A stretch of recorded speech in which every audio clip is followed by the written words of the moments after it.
Hey, what's going on, DDO players? Axel here. So today, as promised, I will be going through my two-handed fighting melee cleric build in detail. Just to let you know, there is a link below to this forum post I'm going to be going over. I will link it below in the description so you can check it out for yourself. I also will link below a video that I uploaded about a week ago detailing the character's gear set and stats, doing a more detailed discussion of that. So I'll link that below as well. Minor update to that. I have, since that video was uploaded, made a small change to the gear set. So basically I've changed out one ring and recrafted the goggles. That's all detailed in this post. So I'll talk about that in a little bit. Okay, but let's go ahead and get started with this build, with this video, which is going to be detailing enhancements, build choice, skill points, choice of destiny, things like that. So let's go ahead and get started with the build goal here.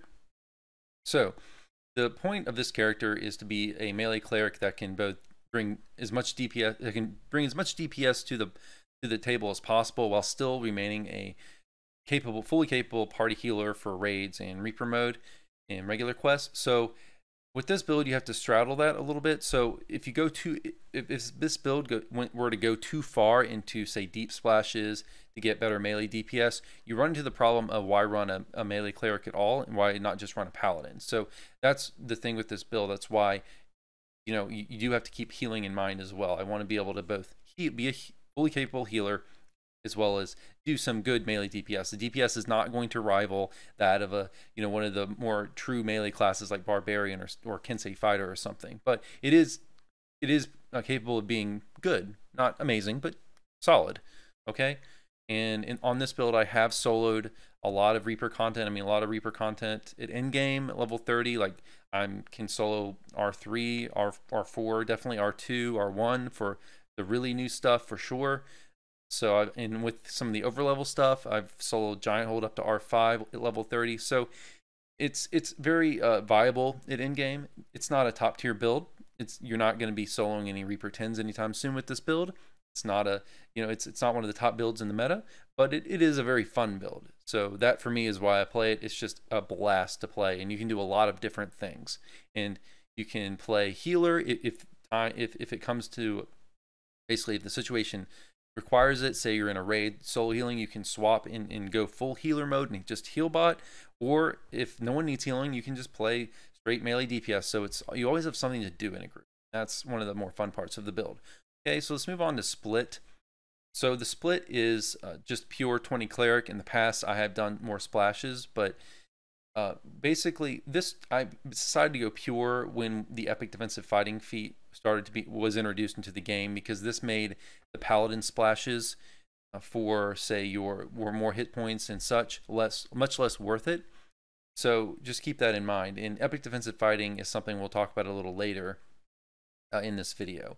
There are plenty of alternatives you could run to this build. So you could get into pally splashes and run something like 17 cleric or 3 paladin.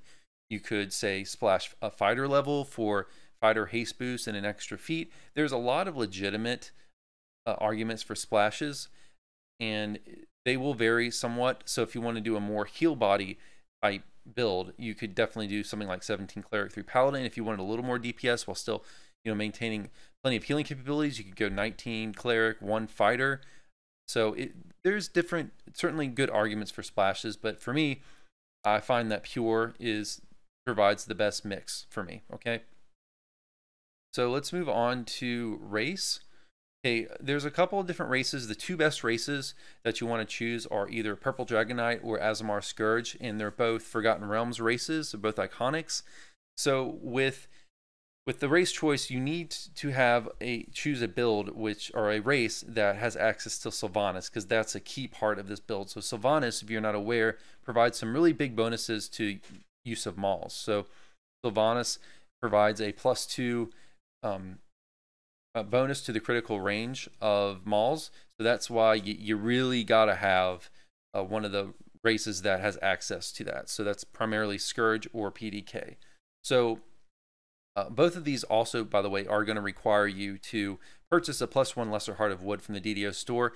If you really don't want to do that, I would recommend choosing PDK and just running, say, like 19 cleric 1 fighter, which is a very viable to have a 1 fighter split splash. You know, like I mentioned before, with one fighter, you have access to haste boost in the Kensei tree and an extra feat, which is a really good deal for one level splash. So you'll lose a couple things. So like you'll lose a caster level, for instance, and you'll lose the capstone from Radiant Servant, but it can be definitely a good trade-off. You really don't want to use that lesser hearted wood. Okay, now as far as Scourge versus humans, so Scourge has some more benefits. Scourge has, I would say, a lot of really good stuff in their enhancement tree. So like tier 1 and tier 2. Scourge will also have a higher wisdom score because they have they basically get +2 wisdom on creation, which that will in a sense, because this build is wisdom based, with attack and damage, and you want falconry DCs, that's going to give you an extra falconry DC and such. So there is some good argument for Scourge. Now PDK gets an extra feat and human damage boost. There's also some good things in the PDK tree as well. So I think Scourge's tree is probably a little better. For me, I've been going with PDK because I really like that extra feat. So if you go Scourge, you have to drop Intensify, which is really nice to have because it makes your Radiant Servant bursts even better. So it's up to you, and it also depends on how many points you want to put into your racial tree. So if you don't want to put a lot of points into your racial tree and you want to pump most of them into, say, like your falconry tree and Radiant Servant, which is what I tend to do, the extra, benefit or the really good things in the Scourge tree may not mean much to you anyway, just because you won't be spending that many points in the tree anyway, so you won't get them. You won't get them in any case. So basically, there's one other race I guess I should mention, which is if you don't want to run a iconic, so maybe you're a free-to-play player and you only have the option of, or you just want to run a heroic life, I wouldn't really recommend it, but you could go human or base Azamar, which is the two I would choose if you're limited to a heroic race or a free-to-play race, in which case it's obviously human is your choice if you're a free-to-play player. I don't think that would be that bad. I mean, you're going to lose out on Sylvanas, which is a big deal. So you'll lose out to that. You'll lose out to with the +2 critical range that you get from Sylvanas. On the plus side, it is free. You won't have to spend money in the DDO store to buy a +1 lesser heart to, lose that level. And if you want to run just a life on just running stuff on Elite R1 stuff, I don't think you would run any problems. Another bonus is that since you don't have Sylvanas anyways, you can also just use whatever two-handed weapon you want, so you won't be limited to mauls. So that's another advantage. So if you want to run a free-to-play race, go human. So, okay, I think that's about it for race. So starting stats. Okay, first priority is you're going to be your wisdom. So this build is going to use wisdom to hit and damage from the falconry tree. Okay, so, and we're also going to be building for a solid falconry DC. So wisdom is really important. You want to max it. Your next priority is constitution, and then last is charisma and strength. As I mentioned here in the post, I'm not going to list an exact split because it depends on what tomes you have. So the reason it depends on what tomes you have is you need a certain amount of, say, strength to meet feat requirements. So you got to keep that in mind, and I've listed some of them here below. Charisma isn't all that important. All charisma really does for this build is give you extra turns, so you don't need it. I mean, we're not using charisma for hitting damage. We're not using charisma. We're not having any turning abilities on this build or anything like that. We're not using Divine Grace from Paladin. So charisma really doesn't do a lot for us. So you really don't need much charisma. Okay, so let's move down to skills.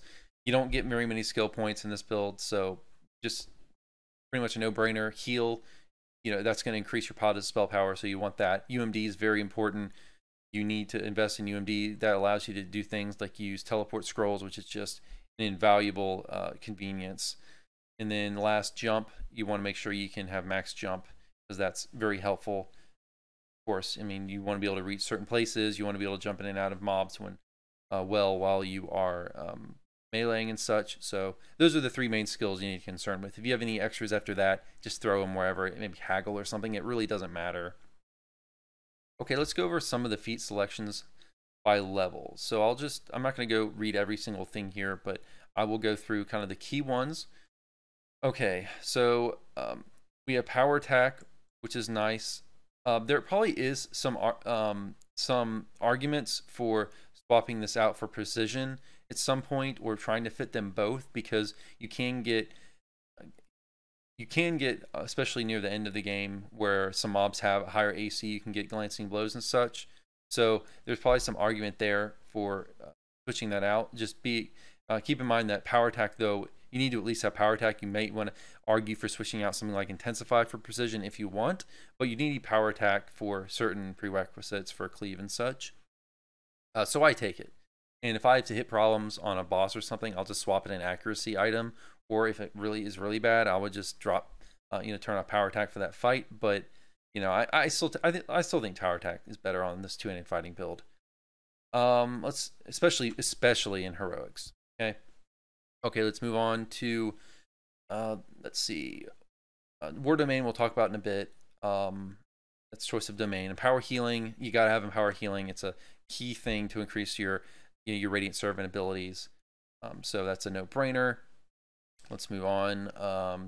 You're going to take the two-handed fighting line, of course, in this build. Obviously, for a two-handed fighting character, you got to have the two-handed fighting line. The cleaves, I still think having the cleaves is worth it. So I take cleave and great cleave. Certainly, there's probably some arguments for swapping out great cleave, but with the cleaves, here's the thing. Double strike, or not double strike, but strike 3 does exist now in the game. So that means you're going to be hitting mobs next to you without using cleaves. But keep in mind that strike through is only going to work for 2 or 3 mobs, whereas the cleaves are going to work for all mobs. So when you cleave, if you have 8 mobs around you, strike through is going to allow you to hit all 8, but cleaves will. So, and there's a lot of situations where you have more than, say, 2 or 3 or 4 mobs, and you're going to need to cleave to hit all of them. So I still think cleaves are useful for that, especially when you're leveling up heroics. Cleaves are super useful. So I still take them. You could certainly argue for not swapping out great cleave or something. But let's continue. Improve critical is a no-brainer to increase the critical profile of your bludgeoning weapons. Keep in mind that if you are not running you're running human or something, you're not running Sylvanas, you would want to swap this. Not take bludgeoning, you'd want to take whichever improve critical for whatever type you're going after here. So if you're using like black razor or something, you're going to take slashing weapons. Let's move on to standard quicken spell is a mandatory feat. You have to have quicken to quicken your Radiant Servant abilities and all your healing spells and such. Overwhelming critical is a must-have to improve the critical profile of your weapons when you get into epics. Let's see what else. Let's see. Maximize spell, important. You got to increase your Radiant Servant abilities, your healing spell, renewal, whatever else. Actually, I don't know if that applies for renewal, but in any case, you still need it for Radiant Servant. Intensify is one you could probably swap out if you have to drop one because you're running the a race that isn't Pervert Dragonite, so you're running Scourge or something, and you could maybe drop Intensify. Although Intensify, and this is wrong in the DDO wiki right now, by the way, but Intensify does apply to your Radiant Servant burst. So if you lose Intensify, your burst is gonna be a little bit worse. You could also argue for dropping, let's say, like Cleave or something, but Great Cleave, I mean, or something, if you are running a Scourge. I think that's about it for feats. Oh, legendary feat. Scion of Arborea is our level 30 legendary feat. It's DPS feat, increases your melee power and such. It's a pretty obvious choice. The other choice that you could possibly choose that I've looked at is Scion of the Astral Plane, because that can really improve your falconry DCs. But I think Scion of Arborea is going to be basically the best choice, unless you really want to push your falconry DCs super high as possible.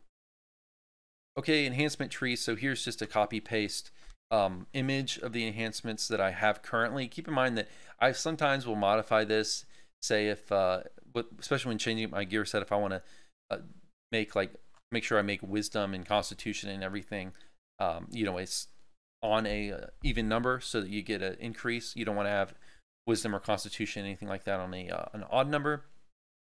So keep in mind, with this build, I'm taking tier 5 Radiant Servant because, in my opinion, if you don't take tier 5 Radiant Servant, then you should just run a Paladin, because I think that you need to take full ranks in Radiant Servant to justify playing a Cleric in the first place. So if you want to run this build and say, not take Aura, I would just play a Paladin, personally. And I think aura is just, even though aura, and I know some people do believe it drops off in say like Reapers, and it does a little bit because there's a lot more spike damage. But still, you can. I still think aura is very useful in Reapers. I mean, when you pump your positive spell power, which with this build I'm approaching like 800 positive spell power. You know, my aura is going to be critting for like 350, I think 400 or almost 400. That's still a useful tick. You know, even if it's ticking half that, you know, 150, 200. I still think it's a useful tick even if you're running the Reaper stuff. So I still find it extremely useful. It's just invaluable to have, especially on this build. It's one thing you need to keep in mind is aura and burst are way better on a melee cleric than they are on a caster cleric, because just positionally on a melee, you're going to be near the other melees like all the time. Like if you're in a raid, for example, and you're beating on the boss, you're going to be up front beating on the boss. So you're not going to be like a caster cleric who's going to be in the back. You're going to be up front beating on the boss. So that means that when you have aura on during this time, all the melees, if there's 5 other melees beating on the boss, they're all going to benefit from your burst and your aura. And this just generally in quests, you're going to be near the melees a lot more. So that means that your aura and burst are just more useful because you're just in better positions to use them. So that's why, especially on this build, you want to be taking tier 5 Radiant Servant. Again, if you don't want to take tier 5 Radiant Servant, just play a Paladin, in my opinion. Okay, Falconry, we want to make sure you go to tier 4. So Falconry is the other core tree of this build. You know, you got to have stuff like Strike for the Eyes. You got to have your AoE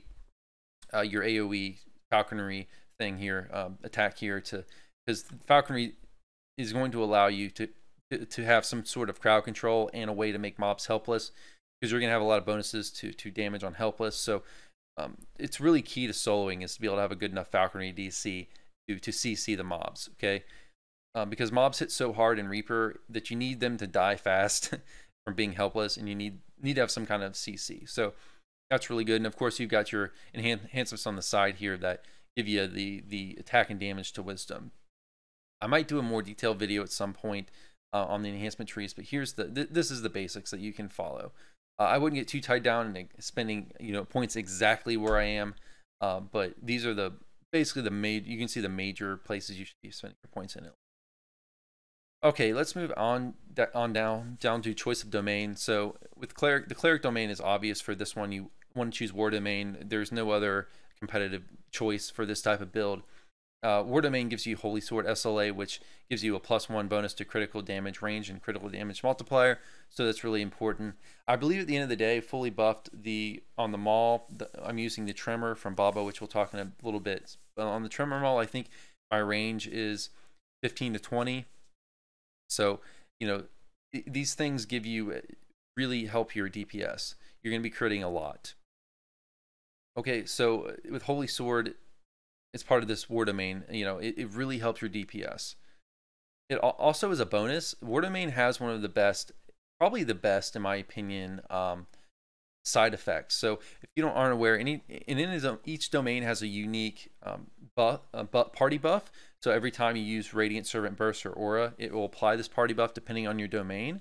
And for War Domain, every time you use Radiant Servant Aura or Burst, it applies a +10 melee and range power bonus to everyone around you. So that's really nice. It provides a nice little DPS buff for your party members. Everyone around you, anytime you use these abilities, is going to get 10 more melee or range power. So and range power. So that's really nice. Just another thing to note: you don't need to worry about giving up DPS or by selecting another domain like Healing Domain or more survivability by selecting Animal Domain. You don't need that. You're going to have enough. Definitely going to have enough healing. You don't need to worry about not going with War Domain. It's really the one you need to choose for this build. And let's move on now to Epic Destiny. Okay, so in the past I've used Legendary Dreadnought, but fairly recently they've made some really nice buffs to Divine Crusader. I believe this was last year. Could have been late 2019. I can't remember, but they've made some really nice buffs to Divine Crusader. And after experimenting with both, I found Divine Crusader more helpful for this build. So Divine Crusader has a couple things. So Strike Down, they really buffed when they did these buffs. Strike Down is amazing for a big damage cleave. I mean, it's going to give you a cleave that's going to do a bonus. I think I end up doing 3,000 or 4,000 bonus damage whenever I use cleave to every target or whenever you strike down to every target, which is really nice.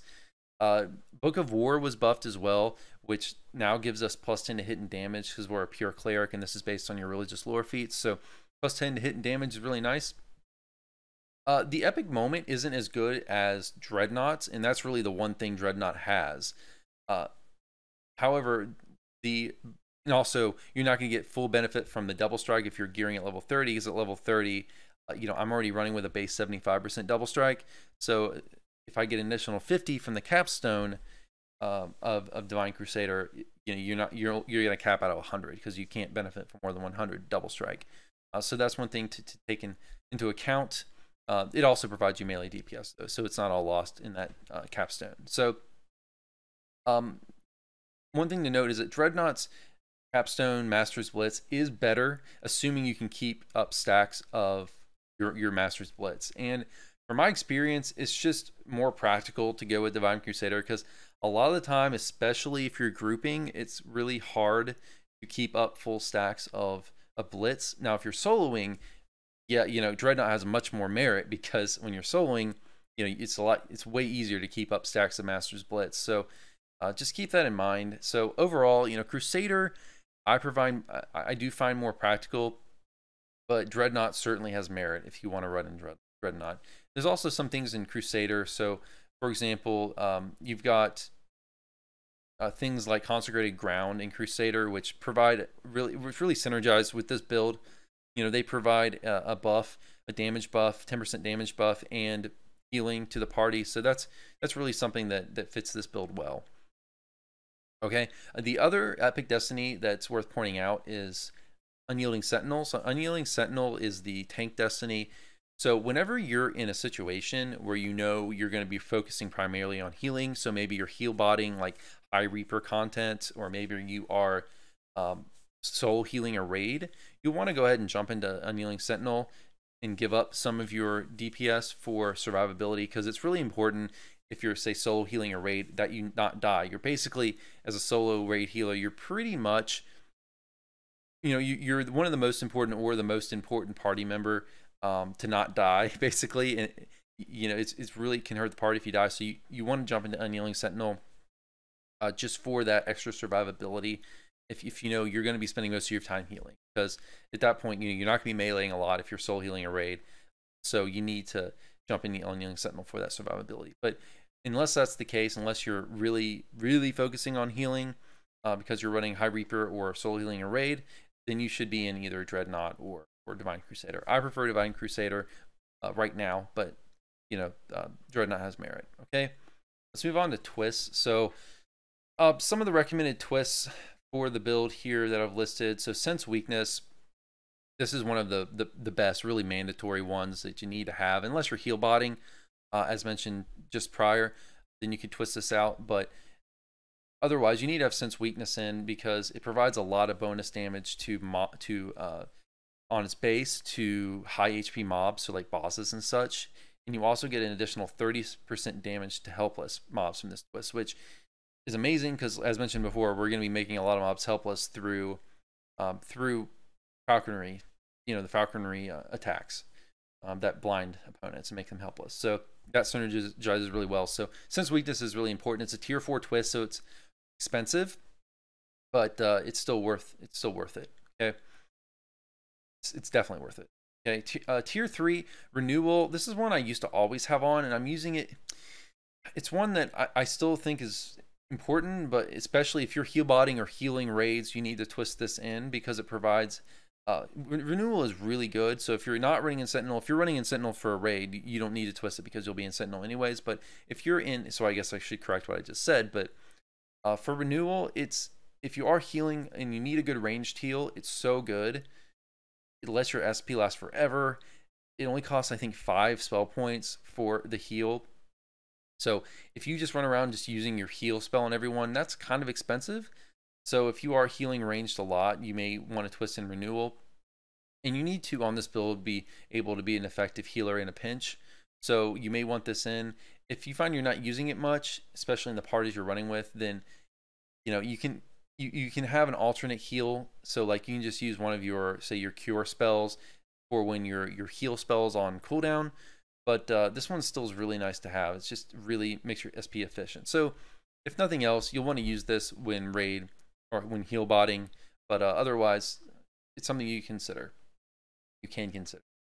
Some other tier 1 twists here. So Stealthy from Shadow Dancer, you will for sure want on at all times, because it gives a +6 to your falconry DCs. So it's a mandatory twist. You need that DC boost for your falconry. Another tier 1 twist is worth noting. It's not mandatory, but I tend to use it. It's healing power from Exalted Angel, which is a +30 positive spell power for tier 1 twist, which I think that's a solid deal. Positive spell power is nice to have. Obviously, it makes all of your healing spells better. It makes your Radiant Servant Aura and Burst better. It makes your self-healing better. Okay, some other twists that you might want to consider: Unearthly Reactions from Magister, which is a bonus to your reflex saves. Brace for Impact, another saves bonus. Various saves. Endless Faith from Angel, which can increase your spell point pool. So you'll want to Endless Faith. You'll want to twist that in whenever you're heal botting or raid healing, because you want the extra spell points just in case. Then Wall Weapons Fury for some extra strike through if you want it.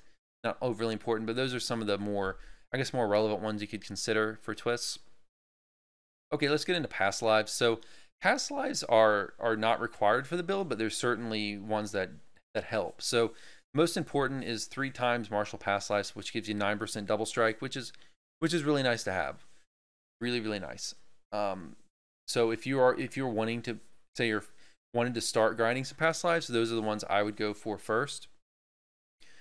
Primal Past Lives are very nice for extra hit points.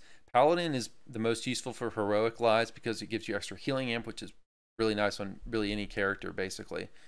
Racial past lives are not required because they are just, first of all, they're a gigantic grind, but if you want to grind racial past lives, I would go after Human and Azamar for the extra rank of wisdom. So that would be your priority to get more an extra rank of wisdom. I think if you grind out 3 of both of those, you would get an extra rank of wisdom.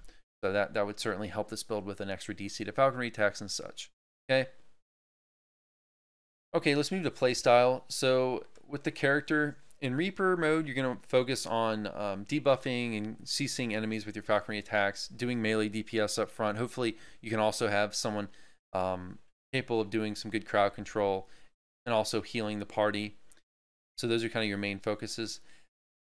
But you need to take into account with this build, and the most important thing when playing this build is you need to understand and get a feel for your party, because the way you play this character depends on your party. So if you're playing with a party, a really strong party, then you might not need actually I should say, if you're playing with a very self-sufficient party, you may not need much focus on healing. You may be able to basically just turn off on your aura and just go with your melee DPS. But there's other parties that need more healing where you'll want to stay back more and focus more on healing. So there's sometimes when you can go all out melee, sometimes when you can stay and heal. You also need to keep in mind, if you're running like a high Reaper stuff at endgame, you need to realize that your best contribution is probably going to be your healing. So you want to do some meleeing, but you need to be cautious, because it's important that you don't die. Because if you die as the healer, that means the barbarian, the fighter, they could all die too. Okay. Whereas, if one of them dies, it's not as big of a deal, because you can quickly raise them. You're going to be the guy running around with, your quick and true resurrections and stuff. You're the guy that can instantly heal people. So, or gal, you can instantly heal people. So you want to just be cautious. You don't want to contribute to the battle cleric stereotype where you just run in there and die instead of heal. You want to melee some because you want to contribute in terms of melee DPS, but you don't want to die. So it's just, you got to get a feel. Just be cautious when you melee in High Reaper. You can do it, but there's certainly some times where you just got to say, well, the Barbarian's doing twice the DPS as me, so I'm just going to stand back and let the Barbarian DPS and let the fighter tank and just make sure everyone stays alive. So there's certainly situations where you need to do that. So just keep that in mind. You really got to adapt this character. It's not like you're running this isn't like a Bombardier Alchemist where you're pretty much going to be just blowing stuff up every quest no matter the party. With this character, or say with a fire sorcerer, where you're going to be blowing everything up, and you're going to be doing that regardless of the party. But with this build and this character, the way you play really depends on who you're grouping with. Okay. Okay, so let's move on to epic defensive fighting because it's important to point this out. So epic defensive fighting is one of these things that you gotta use it wisely. So this is one of those builds where optimally you're gonna want to continue to want to turn it on and off. So if you're not aware of what epic defensive fighting does, it provides a big hit point boost to your character, but it also limits your spells. That includes healing spells to what they call touch range, which isn't really touch range. It's about I would say about the same range as your Radiant Servant aura. So there's a decent range there, but it's not that much. Like you're not gonna be able to heal people, across the room with it. So epic defensive fighting is something when you're meleeing generally, and most of your healing is going to be through aura and burst, which you can have epic defensive fighting on, and that doesn't affect the range of those at all. So a lot of the time you can just keep it on, but you got to keep in mind that if people are starting to die, if you're getting into a fight that's tough, that you need to make sure you have range heals available, you may have to turn it off for encounters. And I would recommend strongly that you have it. And this is something I just started to do. Is put epic defensive fighting on a quick key or your hotbar, so that you can, if you're in a situation where someone out of your range is took some big spike damage, you can very quickly hit your hotkey to turn it off and heal them, subsequently. So just keep in mind that you need to turn this on or off depending on, you need to stand back and heal. Just there's certainly times. So if you're raid healing, you're probably going to want this off the whole raid. If you're, say, running high Reaper stuff and you're primarily healing, you're probably going to want to have it off and stand back, because you're going to want to be able to heal people from range. So you just gotta adapt to your party and just make sure you don't keep it on all the time, because you do need to at times have ranged heals available. Okay, and you need to do that quickly, which is why I suggest putting it on the hotbar. So if someone takes spike damage all of a sudden, you can very quickly drop it at EDF and throw a heal to that person. Okay. At the same time, I wouldn't completely alienate yourself from it and never use it, because it is really nice to have the hit point bonuses. And there's a lot of times where you may as well take the hit point bonuses, because you don't really need to heal at range all that much on this build. I mean, people also should be aware that you have really good aura and burst, so they should, hopefully your party members, if you can communicate this to them, have them run towards you, if they need healing. Okay, certainly there's situations you can't do that, but I think I've gone on enough about this. Okay, let's talk about a couple more things. So Warpriest, as you might have noted above, I don't use Warpriest much at all, which is unfortunate, because I like I like thematically the idea of Warpriest, but unfortunately the tree is just not good. And it's not been good for a long time. Even when they passed it, it wasn't good, and the pass really didn't improve it. The pass actually that they did a couple years ago actually made it worse comparatively in the meta, I would argue, because they introduced falconry at the same time, which is just, falconry is just the better version of the Warpriest tree. I did a whole other video, which you can click on in this post. As you can see here, I have a link for it. So if you want to watch that video where I do a full explanation of comparing the two trees and explain why Warpriest is bad, you can click on that. Warpriest, I do splash a little bit, so if you want to get some abilities from it from tier 1 and tier 2, maybe tier 3, that's understandable, but I don't think anyone should ever invest in tier 4 and tier 5 Warpriest in its current state. And SSG, if someone from SSG is listening to this video, please give Warpriest some love. I think it's probably the worst enhancement tree in the entire game. So please, please, please make it worth using for a melee cleric, any melee cleric build, because right now I don't think it is. Okay, let's move on to the last thing here, the gear set. So as mentioned at the beginning of the video, I already did a whole video last week detailing the gear set, talking all about it, and also going into the character's stats and such. So there's a link here, and also have linked it below in the description. And this Warpriest video that I mentioned above, I'll link that below in the description as well. So check that out if you want. Keep in mind that, as I mentioned at the beginning of this video, I have made a small change to optimize it better since I've recorded that video. So basically, I've recrafted the goggles, which now have con in them, and I've changed out the ring. So I put in the Radiant Ring of Tyr Velastus in here in the ring slot, which is to fit a minor artifact in here.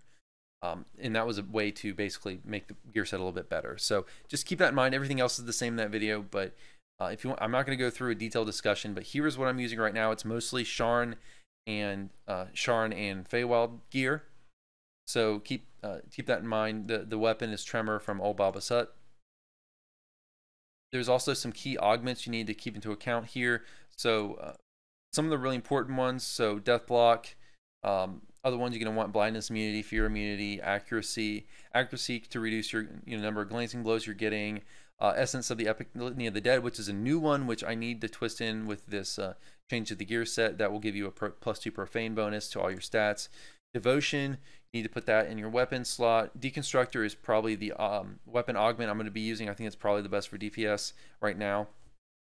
And then some of the other ones here I've listed here. I don't need to go over all of them. But guys, that's going to be it for this video. If you have any other questions or comments, I will try to answer them. You can comment on this video. I will try my best to answer them if I can. Can't guarantee it, but I will try if I can to answer your comments that you make either on this video or in this post here on the forums. One other thing to point out, I do have a Patreon. If you would like to support me on Patreon, you can also see a link to that below. Thank you very much to everyone who has recently donated to PayPal, my PayPal, or to my Patreon. Really appreciate it. Okay guys, that's gonna be it. Hope you enjoyed. I'll see y'all next time. Have a good one. Take care.